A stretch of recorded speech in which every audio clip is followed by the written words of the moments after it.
Hello, folks, and welcome to the Joe Morley Sports Show. I am Joe Morley. If you're following us just strictly on YouTube, make sure you check out joemorleysports.com. You can check out my Instagram, my Facebook, at Joe Morley Sports on there. I do daily content on there as well.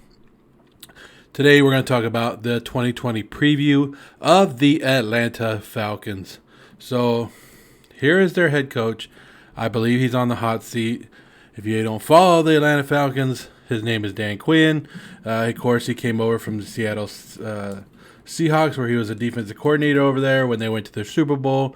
He won his ring, held the Broncos, and Peyton Manning to 8 points in that Super Bowl. I think the first play of the game was like a safety, right? So his record is 43-37. Hasn't had a good couple of last years. In 2016, of course, he led the Falcons to the Super Bowl, which they should have won, right? Everybody in the world will say they should have won. Dan Quinn and his team had a 28-3 lead against the Patriots, and Tom Brady and the Patriots came back and won. So they should have had a ring. The Patriots should be one less. Dan Quinn would never be on the hot seat if they won it, but this puts him on the hot seat. That doesn't help him, right? That doesn't help him in keeping his job, and It's a struggle, and I don't like people when they lose their job. But sometimes, enough is enough. He's gotten the years here, and then he's a defensive guy, and there's no defense in Atlanta, and you could tell right here. Look, this is last year. Offense, good, and the offense has never been a problem. The offense have never been a problem in Atlanta. With Matt Ryan there, they've always been him and Julio Jones have always had that connection. It's the defense. They can't get the defense to do anything. And just look at last year. The offense, third in passing, rushing. They had a little problems with rushing, but that was there. I mean, they didn't really have a running back last year. I mean, Devontae Freeman wasn't the same guy he was. They had Brian Hill. He was okay, but he wasn't nothing to hang your hat on, right? So the offense struggled, and they struggled in the red zone, and it seems like that's been their problem. Like they could drive all day. I think they were like the top 3 team in drives, like average plays per drive, where they would drive. I mean, look, second in the league in first down. So they get the first downs. They're moving the ball. They're going back and forth. But when they get to that red zone, something happens. Something happens inside. Maybe it's because they don't have a running back, that they have to try to pass it, and it makes it easier for the defense to, hey, let's just stick Julio Jones. Let's just stick Calvin Ridley and see what they do, and let somebody else beat them. Let that running back beat us, and that's not happening. So their defense is holding them back, but that's what Dan Quinn is supposed to be doing. He's supposed to be that defensive guy, and he's not, right? Here's their quarterback, Matty Ice, right? Last year he missed 1 game, so I think he set out the last game of the season because it was already done. 15 starts. 4,466 yards, 26 touchdowns, 14 interceptions. Sometimes he makes that dumb interception. Like, he'll throw that one pass, and you're just like, Matt, what are you doing, right? But it comes with it. It's still 66% completions, but he was sacked a career high 48 times last year. That shows how he's running for his life back there, right? He's running, and Matt Ryan had a problem last year, and it's probably been a problem for a while. But he had 9 of the team's 21 fumbles last year. 9 fumbles from your quarterback to go along. I don't know if he lost all 9 of them, but 9 fumbles to go along with 14 interceptions is not really helping. I understand that you're running and the offensive line ain't doing nothing to help you, but come on. Tuck it or throw it away. And that's all they're going to ask you. Do that, and you're going to help your team a lot. Might mess up your completion rating, right? But it is what it is. Here's who they try to bring in this offseason to help out. Hayden Hurst, they traded a second-round pick for, brought him in. He has 43 career receptions, 512 yards, 3 touchdowns. That's in his career. That's a 2-year career in Baltimore. Of course, he was the backup over there. Todd Gurley. We all saw Todd Gurley go to the Super Bowl. He's carried the Rams the last couple of years. Last year, had a kind of down year. With the arthritis in the knees. Nobody's sure if he's 100%. Even the Falcons have come out and said They're not sure when they signed him if he was still 100%. He still put up 857 yards last year, 12 TDs, 207 yards receiving, another 2 TDs. He's only 25 years old. I think he's breaking down, and that's what happens with running backs. Is like teams use them and use them and use them and use them and use them, and that's what the Rams did. The Rams rode this guy like for 2 seasons straight, 2 hard seasons. Like I think one year he had 2,000 total yards, receiving and rushing. So the Rams used this guy and they ran him to the ground. And do I think he's? I think that now coming into the Falcons, maybe they know the issues. They will know the issues that he has, and they will work around him. And they know he's probably not the Todd Gurley of the past, but they could work with him and they could get him in there first down, second down, take him out. Okay, next series we'll bring him in second down, third down, and work with him and know that he's not the same player, but he's still that explosive player. I think he still has at least 2 years left in him. Will he be that top elite guy like he used to, like the number 1 fantasy draft guy? No. But he'll be that middle of the road running back. And I think he will solve some of the Falcons' red zone's issues. I think that when the Falcons get to the red zone, that's where you could trust Todd Gurley. That's where you're going to see Todd Gurley. Because we all know, like I just told you, the Falcons can drive up and down the field. But when they got to the red zone, they couldn't get that ball in the end zone. And this right here, Todd Gurley that's what you're bringing Todd Gurley in. You're bringing Todd Gurley in for that, 1st and 5 at the goal line. You're bringing him in so he can rush that in. Or still, even if he's not a Todd Gurley of the past, some of the defenders still think that's Todd Gurley. Some of the defense coordinators are like, that's Todd Gurley, right? And they're gonna stack the box and they're gonna forget about somebody. They probably won't forget about Julio, but they're gonna forget about somebody. Maybe Hayden Hurst, right? Dante Fowler, another guy from the Rams that they brought in.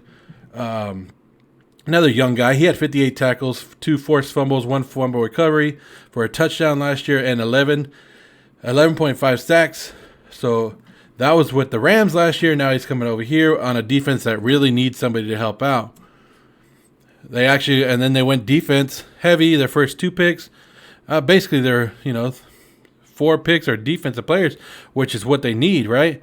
They drafted Hennessy. Maybe he's going to be the replacement to Alex Mack. You never know. I like Marlon Davidson. I like A.J. Terrell, too. A lot of people are going to say that he was a reach at 16. Maybe. I don't consider people reaches. And this is what I have an issue with in the draft. They always say this is a reach, this guy's a reach, this guy's a reach. But if you like a player and you don't want to lose that player, you draft him, right? You take him.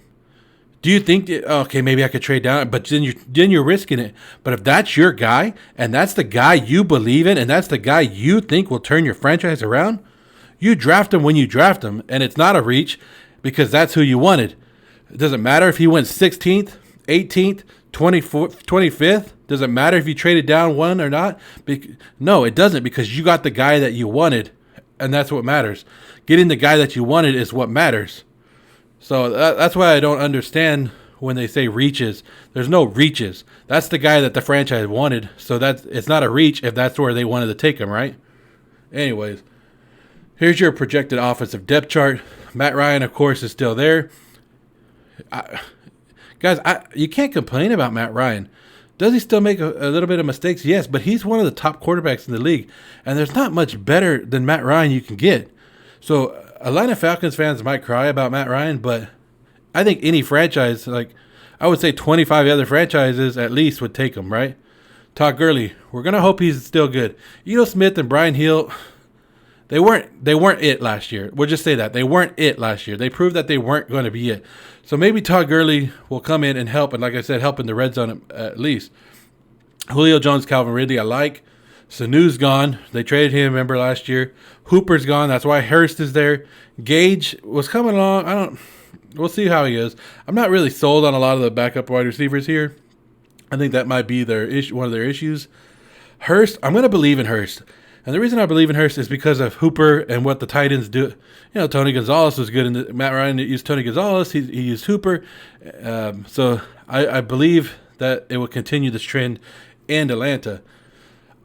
The offensive line isn't too horrible, but it's not great. I mean, the only two big names right there. I mean, Chris Lindstrom, Jake Matthews. We'll see how they do. We'll see how they do. Right here is your defense. Gone. It looks like a completely different defense, right? Vic Beasley's gone. Marcus Trufant's gone. Their leading tackle Campbell's gone. He went signed in Arizona. But McKinney, I like. I think he needs to step it up a little bit more. I think he only had like 3.5 sacks last year, but he needs to step it up a little bit more. I liked when he got drafted and he cried and I think he was the guy with the picture of his grandmother, right, when he got drafted. Grady Jackson, Pro Bowler last year, probably the best guy on this defense besides him and Jones maybe. He had 7.5 sacks. We'll see what the rest of the defensive line I'm not really sold on. Dante Fowler, we just talked about. Deion Jones is probably your best linebacker right there. He probably, I think he was the second leading tackler last year. AJ Terrell, we're going to give him a chance. Keanu Neal was hurt, and he's been hurt a couple seasons. But, man, when he's on the field, that's a game changer, and that's what they're hoping, that he stays 100%. He needs to stay 100%. Kazi was good last year.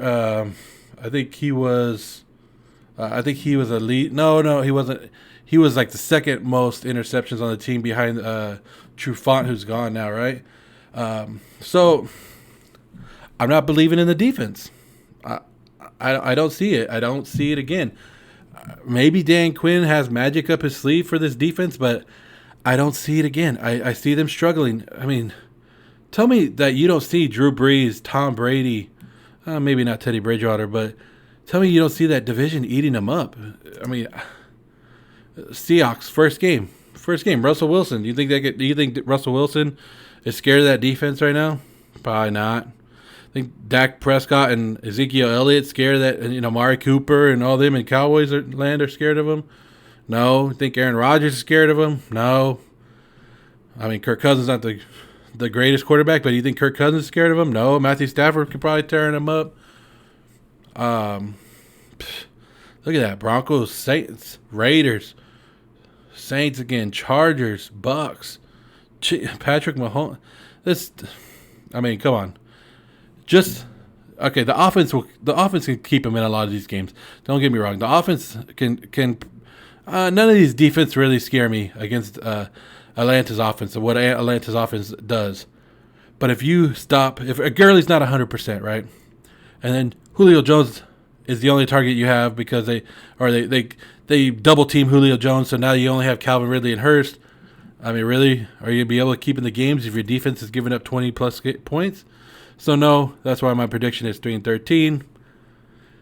If everything goes good, the offensive line starts blocking, nobody gets hurt, the defense actually shows up, the defense they have to overachieve, basically. I would say the defense has to be overachievers to even get to 8-8, to even get more than 5 wins. Let me just say that. To get even more than 5 wins, this team will have to overachieve and have to overachieve a lot.